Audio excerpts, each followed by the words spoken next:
باش نرجعوا للصوره. شوف، باش نرجعوا للصوره كي تكون داير حفل كيما هذا الحفل اللي راه من دار. انا بالنسبه لنا يكون في اخر المطاف يكون كيما الحفل. هذا الشهر اللي هم دايرين راه تقدر تقول عليه حفل كاع، يعني تعرض فيه الانديه وتعرض فيه المنتخبات وتعرض فيه كاع اللي بغيت تعرضه. فبالمناسبه هنا تبعد الامور السياسيه والخلافات السياسيه، و لان تدير امر حاجه يسموها الامر الاستثنائي. الامر الاستثنائي هذا كي تكون عندك مشاكل سياسيه ولا دبلوماسيه، دير الامر الاستثنائي وتفتح المطار ويجوا خوتنا ويشاركوا في هذا الشان. لان ما هي سي با لا فين دي موند. كي تبغي كي تحل المجال الجوي ولا البري باش يدخلوا في الحافله ولا يجوا بالطياره، يفوتوا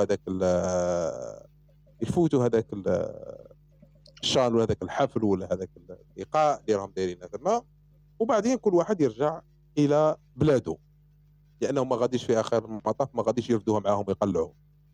فمن دير امور تعجيزيه هذا الشيء خاوت على انا تكلمت في هذا الموضوع وطلعت في اثنين ولا لايفات، لان هذا يضر بصوره البلاد قبل ما او اكثر ما ينفع صوره البلاد، لانه يضر بها. اذا يشوف العالم ان يجوا خاوتنا المغاربه ويروحوا يدوروا لا تور دي موند باش يدخل عندك، فهذه كارثه، كارثه وتبهديله للبلاد. لانكم هذه العصابه راهي تبهدل بالبلاد اكثر من اللي راهي تنفع في هذا البلاد.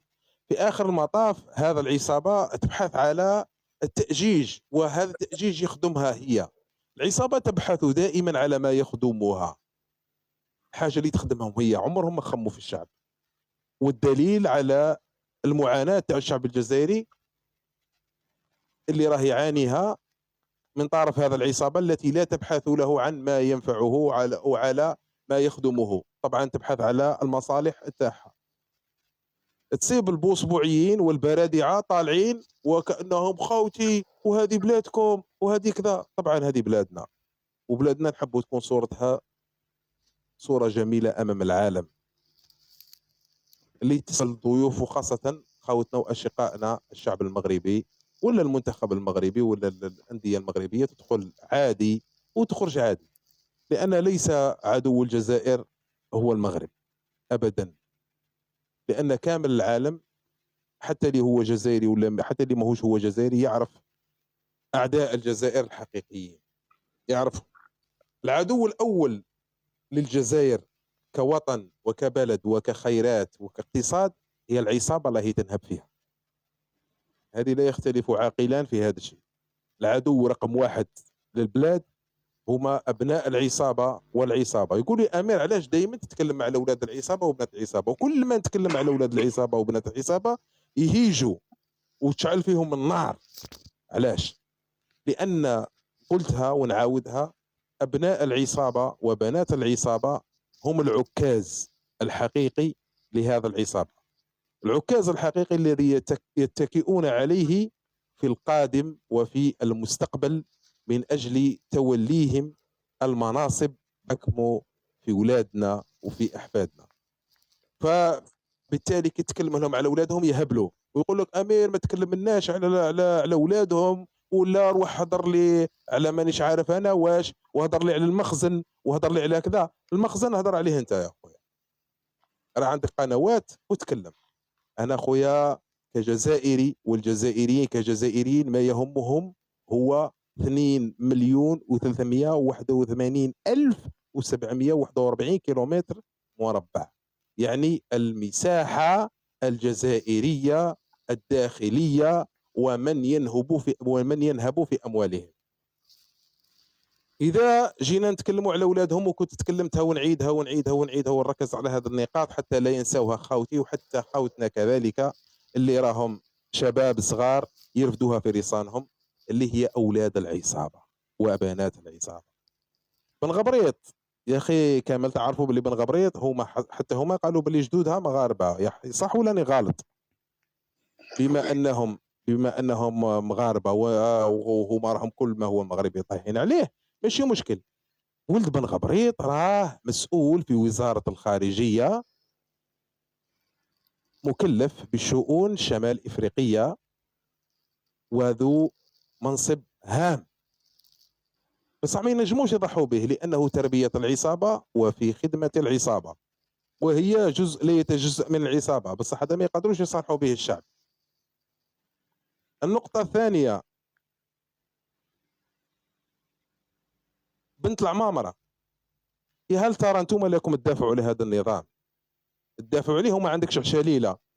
طبعا يجروك الناس اللي عندهم منافع مع هذا النظام، يجروك الناس اللي راهم يبزنسوا مع هذا النظام بطريقة أو بأخرى، يجروك الناس اللي راهم عايشين منهم في المهجر ويخلصوا من السفارات ومن القنصليات ويدوا الفتات من عند السراجد السفارات، قول لهم روحوا عيشوا معنا سيدي، دا اللي راهم جارينك في البردعه ويسكسلوا فيك.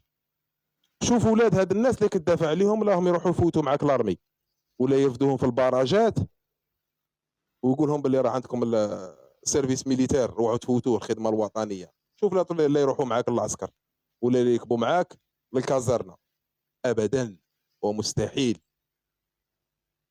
وبالتالي دائما يبحثون لك عن عدو وهمي.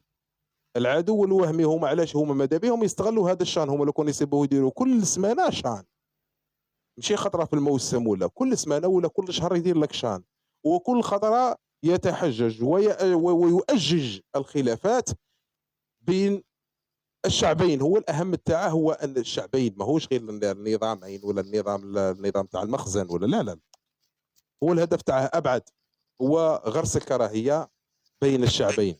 وهذه خوتي لازم تفهموها باللي خطر وخطر وخطر على الشعبين مع بعض، والشعب الجزائري بصفة خاصة.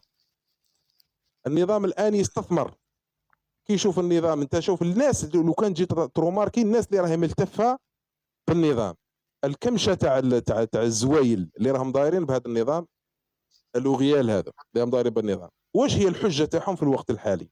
الحجة تاعهم انهم راهم ضد المغرب وضد مانيش عارف واش والصهاينه ومانيش عارف واش، وهذا هو الاهم عند النظام، هذا هو اللي خاصه النظام غير دار لك كاع هذا البوتشيشه غير باش تروح تلصق فيه. النظام هذا لك كاع هاد الفيلمات غير باش تروح تكروشي فيه وتلصق فيه.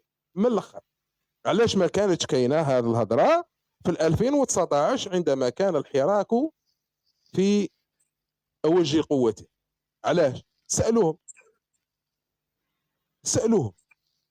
تبون في هذا المرحله تاعو مستغلا هذا بعض الزوايل اللي ما راهمش فاهمين فيها الترن، مستغل الغباء تاعهم والسذاجه تاعهم باش يجيب بيك 20 عهده، مش يجيب بيك 2 عهدات ولا 3 ولا 4، غادي يجيب بيك عهدات وعهدات وعهدات. ما دامك انت الان نسيت المشكل تاعك الاساسي، ونسيت البروبليم اللي راك عايش فيه، ونسيت الناس اللي تنهب فيك، ونسيت الناس اللي وصلتك تركب في البوطيات، نسيت الطفل اللي في عمره 16 سنه واقل اللي قتلوه عنده 48 ساعه، قتلوه بدم بارد في العاصمه، نسيت الناس اللي قتلوهم في وسط البحر لامارين، نسيت، وبقى المشكل تاعك المغرب، حتى ينسيك في المشاكل الداخليه اللي راك عايشها، حتى ينسيك في الميزيريه اللي راك عايشها، حتى ينسيك في الاموال اللي راهم ينهبوا فيها على مدار 24 ساعه والتي تهرب من المطارات ومن الموانئ وعلى الحدود البريه.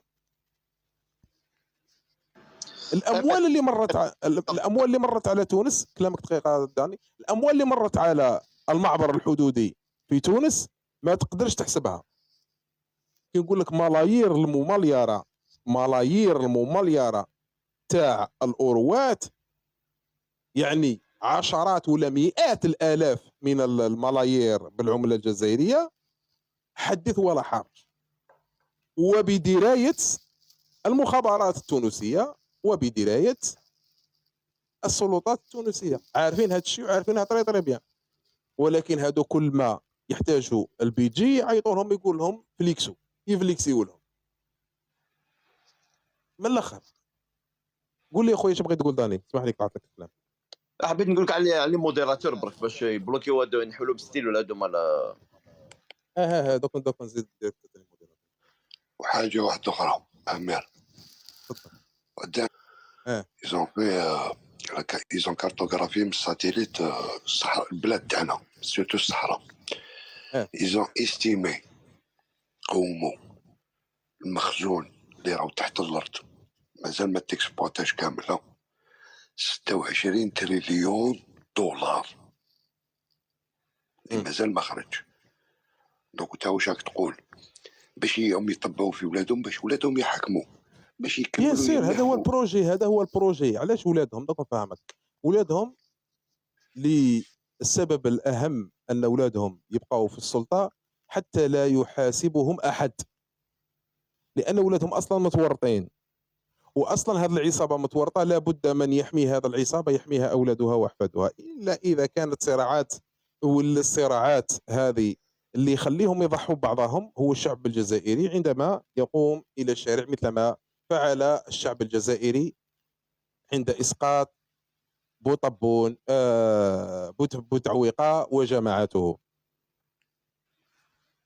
نفس الاستراتيجيه اللي لازم تكون في المستقبل. الانسان اخوتنا المهم والاهم هو الانسان لازم يخمم على من ينهب في امواله، فاش ما يدور لك وما يبدل لك السي جي، ما يقعدش يدور فيك ويتلع فيك منا ويتلع فيك من هيه ونروح نشوفوا مش عارف انا ليبيا والمغرب وموريتانيا وكذا وكذا.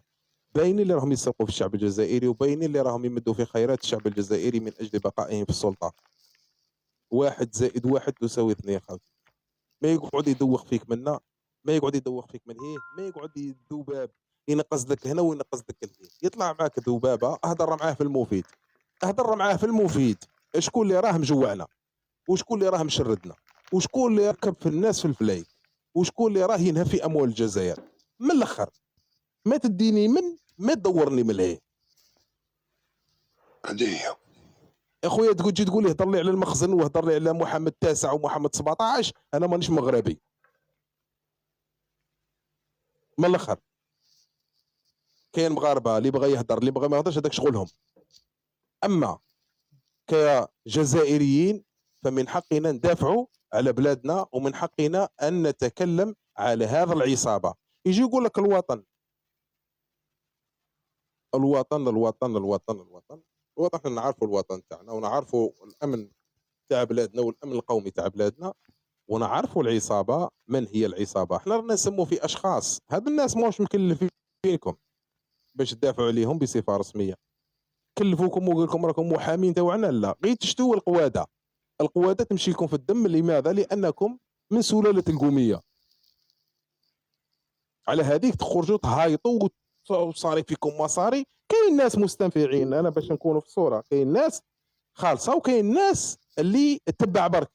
انفخه برك، انفخه نسفه وقول له هنا وربحنا الالمان ويهضروا علينا الجناس وحنا الواعرين في لو موند اونتي. بصح ما عندناش شليله. حنا الواعرين اللي يخافوا منا كاع الناس، بصح ما نقدروش نقولوا نطالبوا بحقوقنا. حنا اللي كاع العالم داير لنا حساب، الا بوتبون ما داير لناش حساب. حنا الناس اللي كاع لو موند اونتي يحلم بينا، الا شنقريحه ماهوش معبرنا. حنا اللي خالعين كاع لو موند اونتي، بصح فوايو تاع عبله يغتصبوا خاوتنا في مقرات عبله. حنا اللي غادي نحرروا فلسطين، بصح ما قدرناش نتكلموا على ابراهيم العلامي اللي هو ولد بلادنا ومرمي في الحباس على جالنا. وزيد ماشي غير ابراهيم العلامي، راهم كاينين بزاف، سفيان بيون كاين، راهم مالك رياحي، راهم بالمئات خاوتنا في السجون غير حذانا. بصح ما نقدرش نهضروا على هذوك. حنا نحرروا فلسطين، حنا ندبوا لي صفار كبار، حنا توالع صغار، حنا كبار. بغيت تحرر فلسطين، حرر سروالك حره، ومن بعد هضر على فلسطين وهضر على مش عارف واش. وقاعدين كل خطره دوك ما تحبس. انا بغيت تحسب بحاجه غتحبس في الشان.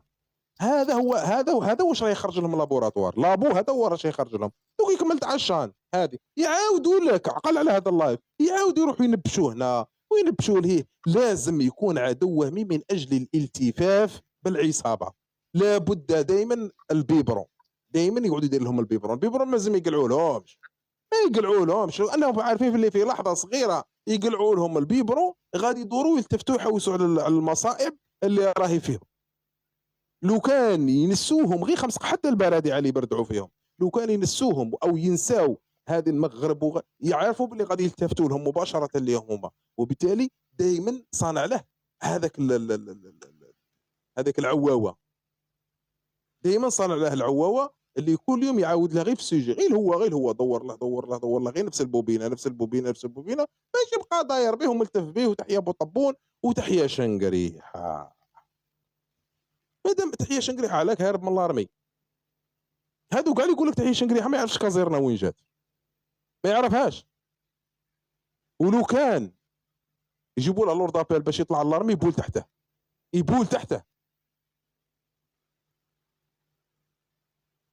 وشنقريحه وقتاش عرفوه بعد اللي نصبوه قائدا للاركان، ما كانوش يعرفوه، ماشي مين كان في الطروا ولا مين كان في لاويتيان بيبي ولا ما عرفوش، حتى مين كان في قوه قياده القوات البريه ما عرفوش. عرفوا كي لانهم يبحثون عن الاسياد، عن صناع القرار او عن اللي راهم في على هرم السلطه، يحوسوا عليهم. لو كان يجيبوا لهم واحد ما عارف مين يجيبوا لهم، والله يروحوا يجيبوا لهم من جهنم ابليس يحطوا لهم، راهم معاه ما حوش يفهم علاش.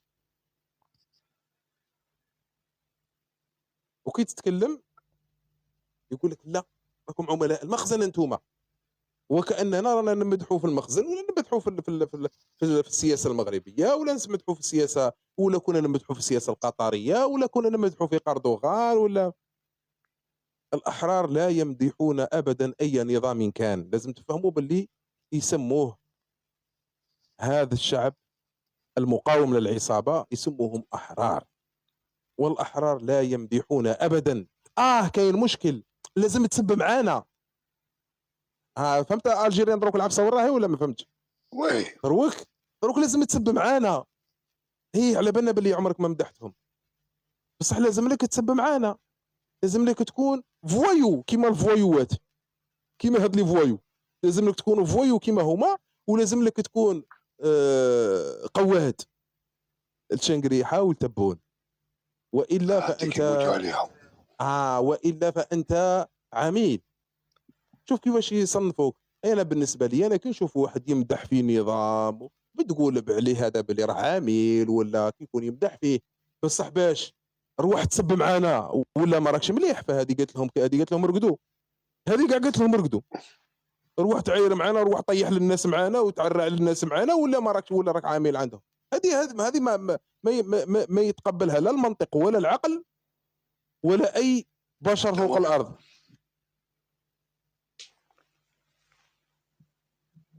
روح تسب معانا الناس، روح احكي لي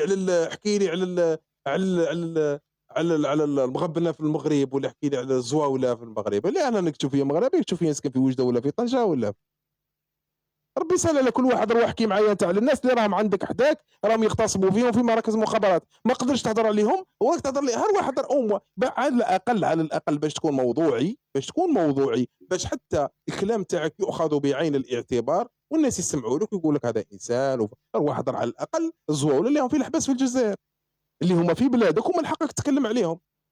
اروح تكلم على الناس اللي هي تغتصب في مراكز المخابرات، الناس اللي راهم يوصلوا يغتصبوا رجال مشاطيش يغتصبوهم في مراكز المخابرات، هذا روح تكلم عليهم. حتى الاطفال ما سلكوش منهم، اطفال اللي في عمره 16 سنه قتلوه، وقال لك قال لي واحد لا ما كاش منها راك تزيد عليها. يا المديريه العامه الامن الوطني قالت لك بوليس يقتلوا هذا الناس اللي تقود لهم، راهم يقول لك صح قواتك، هما راهم يخبروا فيك باللي هما قتلوه. هما راهم يقولوا لك في التلفزيون تاعهم في البيان، حطوا بيان رسمي يقول لك باللي هما قتلوه، وانت مازال تقود الحاجه وتبرر الناس معترفين وانت تبرر لهم. هذه اللي ما دخلتش في راسي.